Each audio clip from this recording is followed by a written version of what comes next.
We are moving on to the issue here with Nikki Haley, Ron DeSantis, and Vivek Ramaswamy. I have a couple of highlights here I want to touch on in reference to the GOP debate. And I'm going to tell you what I believe is the problem with every single one of them, what they're doing wrong, and why they're not gaining the steam that they could gain. But first, I want to start with this clip. Let's start off with the daughter TikTok issue. So apparently, TikTok is one of the issues that has been brought up. Politicians that we have right now actually have concerns over TikTok. They're like, China is watching us and stealing our data and information. But the guy who created TikTok is actually from Singapore. So there's that. But what has come up recently is that apparently some of the politicians that said that they're worried about TikTok or whatever, they've now been called out on the debate stage because of hypocrisy. Now, we're going to start with this conversation between Vivek and Nikki Haley. Listen to this, and I'm going to tell you where I think Vivek, I don't think this helped him. I think this hurt him. But listen to this. TikTok ban if you use it. Well, I want to laugh at why Nikki Haley didn't answer your question, which is about looking at families in the eye. In the last debate, she made fun of me for actually joining TikTok while her own daughter was actually using the app for a long time. So you might want to take care of your family first. Leave my daughter out of your voice. Adult daughter. The next gen. Okay, this part right here. Look, you don't have to like Nikki Haley. I'm not a fan of Nikki Haley. But I think this piece right here, I think Vivek crossed the line. So rule of thumb, don't be so desperate to try to win that you go after the kids. And I will say this time and time again, no matter what kind of beef you have with someone, you don't go after their children. So what Vivek did here was going after her daughter, whatever her daughter does on TikTok or whatever. This actually made Nikki Haley look better. You see what I'm saying? So there were other ways that he could have come after Nikki Haley on the TikTok issue instead of targeting her daughter. But let's go back in. Appreciate anybody else's adult daughter. The next generation of Americans are using it. And that's actually the point. You have her supporters propping her up. That's fine. Here's the truth. The easy answer is actually to say that we're just going to ban one app. We got to go further. We have to ban any U.S. company actually transferring U.S. data to the Chinese. So this is the problem when you have Republicans that temporarily go the way the winds blow, and now it's popular to talk tough on China. When she was UN ambassador, called them literally, her words, not mine, our great friend. You can't be fair weather fans of the right policy. Get to the root cause. Even U.S. companies in Silicon Valley are regularly doing it. Cut the virtue signaling. When he talks about me praising China, he doesn't know the fact that the reason China was praised was because I negotiated with China and Russia the largest set of sanctions against North Korea in a generation. That is literally the reason North Korea stopped testing ballistic missiles. So I said China did good on their part. That was a negotiation you could never do. What you said, Nikki. Those are your words, not mine. And so just. So I think that I don't know what happened, particularly with this debate compared to the others, but it's very clear to me that there seems to be some type of desperation coming from Vivek Ramaswamy's campaign this time around compared to the other two debates that he participated in. That could have something to do with his poll numbers because he's been decreasing in the polls. Nikki Haley has been increasing in the polls. And the thing is, I understand. Yeah, I know. I understand her kid is an adult. But what I'm trying to tell you guys, and I'm going to show you in just a second, the way it was received actually put people in favor of Nikki Haley and not Vivek Ramaswamy. That's the thing that I'm saying. And I think coming around, you're going to see this when the new polls come out, because there are other ways you can go after her. For example, with the China issue and the military industrial complex, Vivek can point out the fact that Nikki Haley had deals with weapon contractors. He could point that out. $1 million deals with weapon contractors. I think that would be more like beneficial, right? So the thing is for me, my rule of thumb, I try to keep those other people like out of it and just focusing on the candidate herself. And to the point where people said that her daughter is an adult. Well, if her daughter is an adult, her daughter can make her own decisions. You know, my parents don't have control over what I do. I'm a grown woman. My parents have no control over what I do in my life. So that's another thing. But that actually worked out in Nikki Haley's favor. And I'm going to show you in just a second. You would never have been able to get that negotiation but don't lie to the people about what you've said or what you've done in South Carolina. My entire you have brought them to South career at Carolina. the United Ron is right Nations. about that. Every day I fought China, and I did it by actual making sure hard no facts. one She could brought them to get this any country. agency heads in UN. I did it by making sure that we called them out on human rights. I did it by making sure that we held them accountable on everything that they did. That's the reason we got out of the Human Rights Council. That's the reason we called them out. And there's not been a day I haven't Nikki, stopped. Senator Scott, it is your turn. The millions you made afterwards. Yeah, see, he didn't get all that part in, but the part that I was referring to is the money that she made off of the weapon contractors from those relationships that Nikki Haley had. That was the part that I felt like he would have done better if he focused on. And so because of that, I want you to see what they say here on CNN. Again, Nikki Haley has been climbing in the polls. Vivek has been decreasing in the polls. If you want to go back to Ramaswamy, who's hard to avoid, the attack dog, what was stunning to me was the amount of vitriol on that stage against one person, particularly from Nikki Haley. She's just had it with him when he talked about her daughter on TikTok and she said, "You're just scum." Those are tough words. Yeah. You think? But it was a bad move on his part. I mean, he's just becoming the attack dog. And as David pointed out, he's going down and down and down in the polls. And Tim Scott shows when you're a nice guy, you don't go up and up and up in the polls either. But you know what, to that exact point. Actually, Dana has Vivek Ramaswamy. Let's go back to Dana. So let me pause here before they bring in Vivek. Notice what they're doing here on CNN. They're basically saying Tim Scott is too nice. Vivek is too harsh. So they want you to kind of lean towards like a Nikki Haley.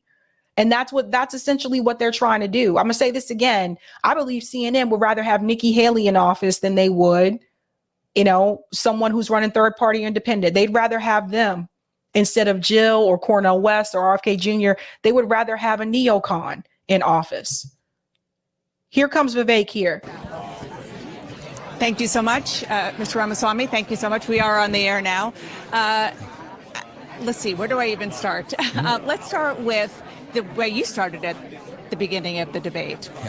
You really came out hot on kind of everybody. I'm very frustrated with the losing culture in the Republican Party. Well, you went after, for our viewers who didn't see the debate, you went after the RNC chair, who is hosting you here. You went after the network hosting you here, and pretty much everybody in between. You say you're frustrated, but they're not your opponents. No, but I think that what I am doing in this race is speaking truth 360 degrees. I've been very critical of the Democratic Party. If you listen to my final words on stage, I think that it's important that the Democrat Party be honest about who the nominee is going to be. I think we all quietly acknowledge it's very unlikely to be Joe Biden. Be honest with the people now. But I would say the same to the media. What makes you think that? He's Gavin Newsom. I mean, why is Gavin Newsom flying on a private jet using private funds or California funds to go to China? Joe Biden He's not running. I mean, Gavin Newsom is not running for president in the same way that Ron DeSantis wasn't running for president for years. I don't want to talk about Gavin Newsom, but could you ask that question?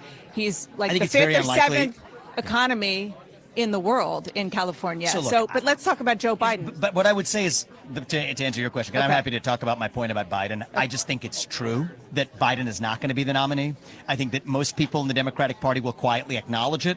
Just say it out loud and you build trust with the people. But what I'm saying is, as a Republican candidate, I can't just call out Democrats and their corruption. I've called out the Hunter Biden corruption from Ukraine and the $5 million bribe. And I will continue to do that. But I will call it out the Republican Party. There's no evidence to support as well. There's no evidence to support that he was paid a $5 million bribe from Burisma. No. Well, if he was, that's corruption. Did a fact check. Okay. But if he was, I just want you to make an allegation where there's no evidence. There's literally to back that up. Our Daniel Dale literally just talked about this on the air. Absolutely. There's a lot of circumstantial evidence and testimonial evidence to suggest it. You have U.S. senators saying they've received information. The investigations are proceeding as we speak. But that is corruption in the Democratic Party that I have called out, and I think it deserves to be called out in the Republican Party as well. There's no evidence. No, I've not admitted there's absolutely evidence. Circumstantial evidence, but well, look, Chuck Grassley, ask Chuck Grassley for the actual recordings that are actually turned over from Burisma. We have them. Nobody has seen it. But let's why haven't they released? And I think whether it's one thing I'll just say is bipartisan point. Whether you're Joe Biden or Nikki Haley Release your tax returns. Be completely open about where you've made your money. The American people deserve to know. I did something early in this campaign that, frankly, people in both parties should be doing. I put out 20 years of tax returns. I understand why people don't do it, but that's the kind of honesty we need in both parties. And so that's what I stand for. Let me pause there, and then we're going to actually move on to the next clip. One thing I want to say is this. I think that some of the things that Vivek is saying, I do think needs to be called out. But I think that what is happening is there's this sense of desperation that's coming from Vivek now ever since he started to decrease in the polls. I felt like the first Republican primary debate, I felt like he was a lot smoother in his delivery and more confident and on point. And I do feel like since that second GOP Republican primary debate, I feel like he has not been that way. And I feel like there was a sense of desperation that came across in this debate, or as B likes to call it, very thirsty. Very thirsty. That's a good way of pointing it, B. Yeah, I just don't think it's working out for him. Now, there's a couple more I want to show you, and then I'm going to tell you why I think all of them are in trouble. And first, I want to go to this issue here with Ron DeSantis, what he says about Gaza. Listen to this. As President of the United States, what would you be urging Israeli Prime Minister Benjamin Netanyahu to do at this moment? Governor DeSantis. I would be telling Bibi, finish the job once and for all with these butchers, Hamas. The first thing I said to him when it happened was I said, finish them. Finish them. I would tell him to smoke those terrorists on his southern border, and then I'll tell him as President of the United States, I'll be smoking the terrorists on our southern border. If you want to stop the 40+ attacks on military personnel in the Middle East, you have to strike in Iran. As President of the United So first of all, I want to say it's Iran, if I remember correctly, not Iran, but whatever it is, what it is. Listen to how all of them sound. Listen to how all of them sound. They just want more war, right? They just want to like more war. They want more war. They want more violence. Like it's just, and this is not to say that the Democrats don't want that. The neocons that are part of the Democratic Party want this as well.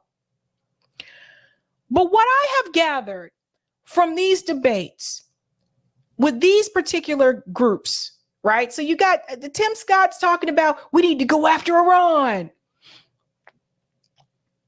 Ron DeSantis is like, I would tell Bibi to finish the job now. And then Nikki Haley's just like, I said to finish them. And Vivek is like, well, you got to strike and da-da-da. The problem I think these candidates have is I feel like instead of finding their own lane and being their self. And I felt like at one point, Vivek kind of had that, but he's been caught in a couple of things in reference to the war issue where he has not been consistent.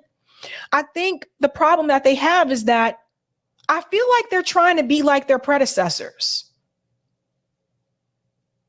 Like if you listen to that reference, the rhetoric, these motherfuckers are crazy. I feel like they're trying to be like their predecessors. I feel like they're either trying to be like Donald Trump or Donald Trump 2.0. Vivek Ramaswamy said he loves Donald Trump. He said Donald Trump was the best president of his generation, but he wants to go further than Donald Trump.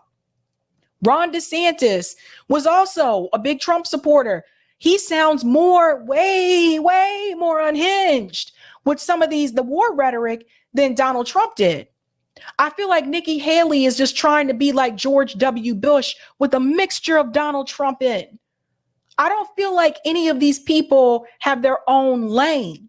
I feel like they are trying to either copy Donald Trump or copy part of George W. Bush.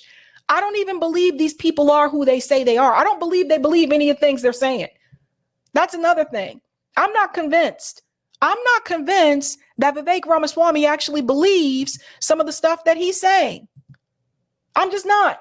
Someone mentioned it earlier in the chat. Kinky, has Vivek registered as a Republican yet? That was another thing we talked about on the show, that he wasn't even registered as a Republican. He wasn't even voting Republican. So who are these people?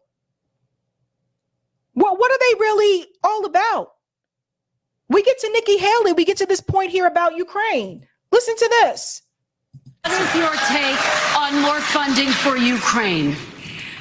I am telling you, Putin and President Xi are salivating at the thought that someone like that could become president. They would love to see The fact of the matter is she doesn't answer So this the question. is what I will tell you. We're driving Russia into China's hands Ramaswamy, because of you these had foolish your time policies. to talk. The ambassador has the floor. Thank Ambassador, you. The please. first thing I'll tell you is we all remember what that thug did when he invaded Ukraine. We all know that 500,000 people have died because of Putin. And here is a freedom-loving, pro-American country that is fighting for its survival and its democracy.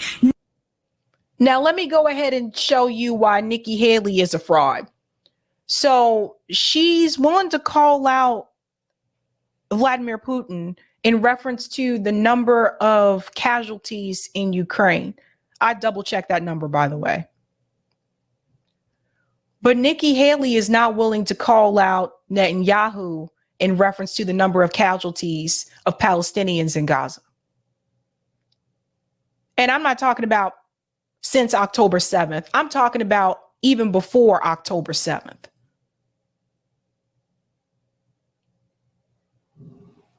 It's not about the number of civilian casualties.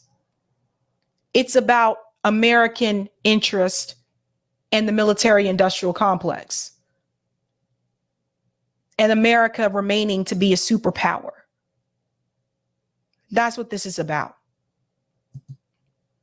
No, I don't think we should give them cash. I think we should give them the equipment and the ammunition to win. And I'll tell you, if Biden had done it when they first asked for it, this war would be over. But let's also remember that's not true. See, that's another thing.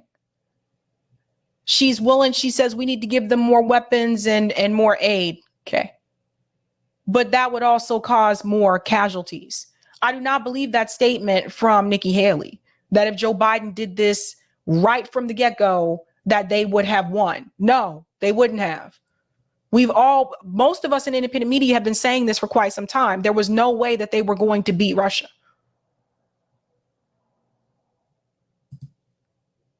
this. When you left Afghanistan in shambles and left them with a ton of weapons and money, it's not that we left, it's how we left. When you look at Ukraine, don't think for a second, now everybody wants to move away from Ukraine. They'll want to move away from Israel a year from now. Let me just interrupt that there as well. Left Afghanistan a bunch of money. There were economic sanctions put on Afghanistan. Children are starving in Afghanistan because of the sanctions implemented from the U.S. government.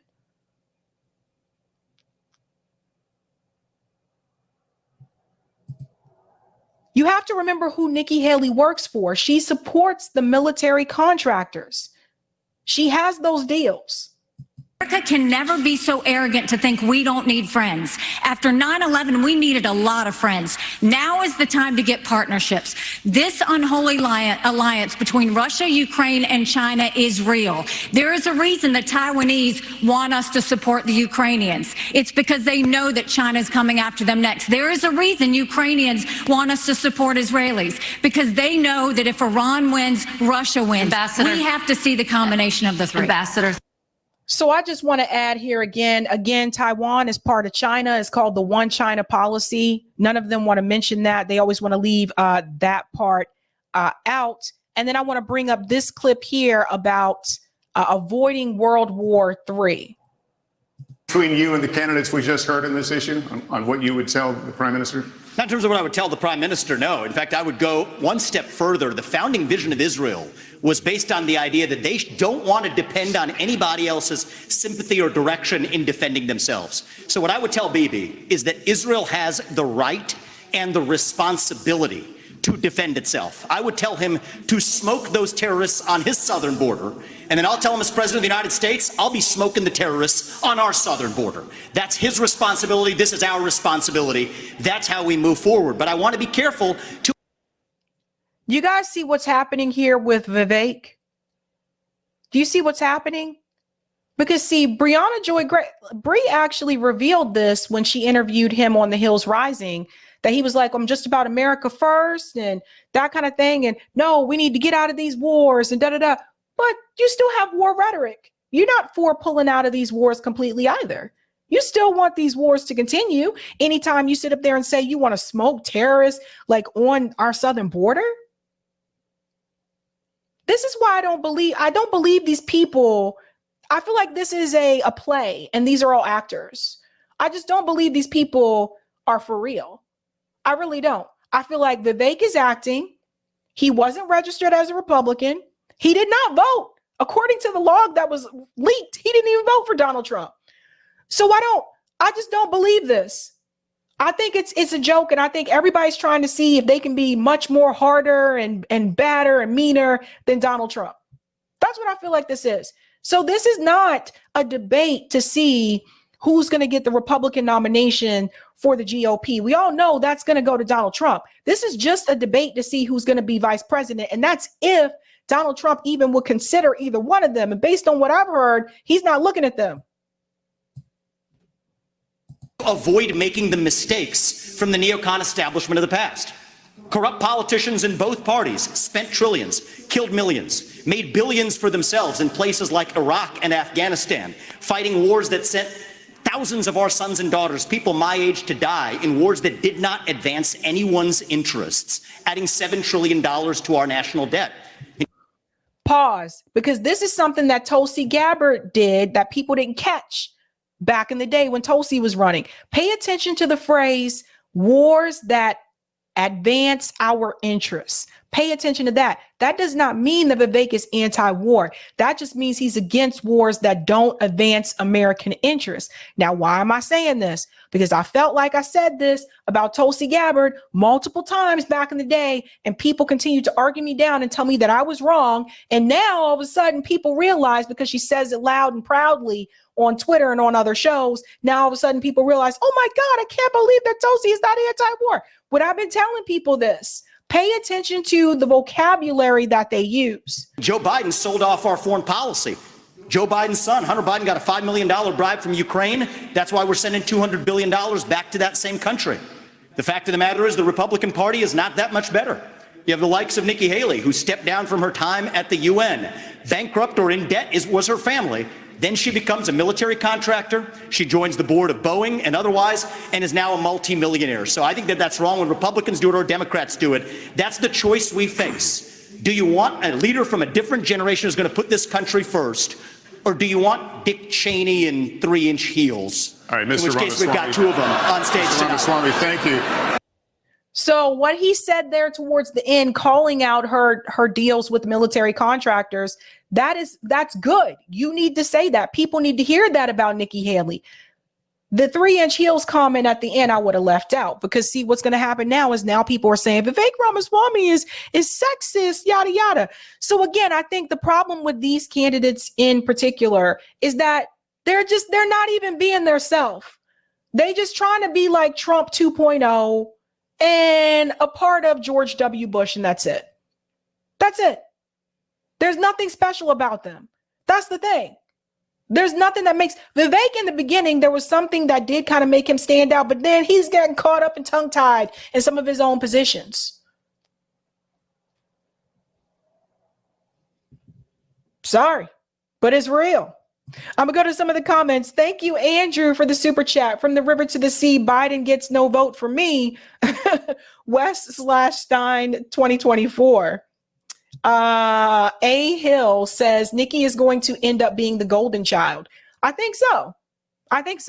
The media seems to like her. Thank you for the super chat. Nahan says, thank God for people like Vijay Prashad. Yes. Deneen says, these are human lives we're talking about. They talk about it like it's a video game. And thank you for the super chat, Mary. Glenn Greenwald said these candidates are the reminder of pre-2008 RNC, not including Vivek. Yeah, it's like people are just in a different place now. Just in a different place.